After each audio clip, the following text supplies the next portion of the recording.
Just 12 hours after a successful opening session wrapped up, buyers were back trying to find their next star at the 2015 Magic Millions Adelaide Yearling sale. Almost 200 lots made up day two of the sale that has produced some of the current stars of Australian racing, and it was trainers who have had great success at the Adelaide sale in the past who are among the day's biggest spenders. Mark Kavanagh, who found Divine Madonna, Devil Moon, Undoubtedly and many others at this sale, struck early in the day when he went to $185,000 for a colt by I Am Invincible out of more than ready mare Lassie Mactavish, who was offered by Mill Park Stud. He's by a great sire and it's a great winning family. He looks like he's going to be an early goer, so could be a good Magic Millions type. If he was on the Gold Coast, you would have had to pay twice as much for him. And this has been a fantastic sale for you in the past.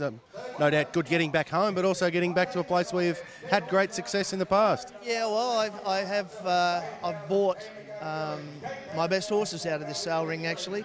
4 Group 1 winners I bought out of this ring, so hopefully this guy's the same.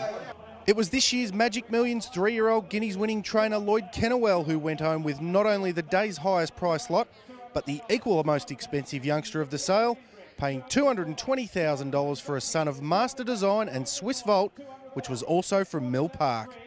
Yeah, look, I've trained a majority of the family. El Magico was one of the best sprinters I've trained, and he had a lot of injuries and won some good races for me. I've also got the sister who's on the way up, who's looks very promising, won her first start by 5 lengths. So bought it on behalf of some Melbourne clients and Aussie Kerr and a few of the boys that are involved.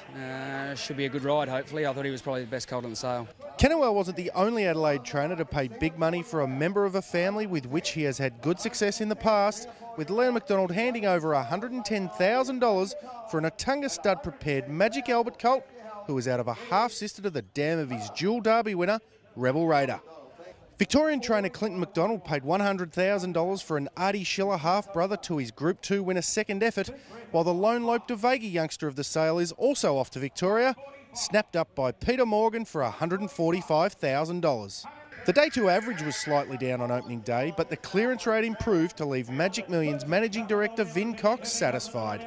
One goes with the other. As you sell more horses, the average will go down, but to get another horse over 200,000 is just fantastic news.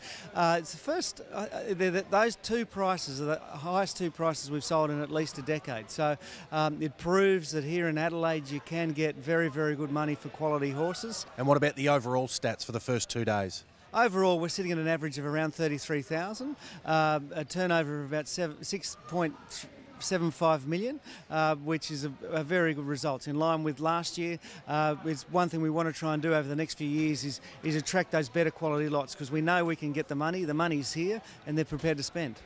That concludes Book 1 for this year's Magic Millions Adelaide Yearling sale, but the sale isn't done yet, with more than 150 lots catalogued as part of Book 2, which kicks off from 10 a.m. Wednesday. Once that's done, attention swings back to the Gold Coast with the March Yearling sale to be held next Monday and Tuesday.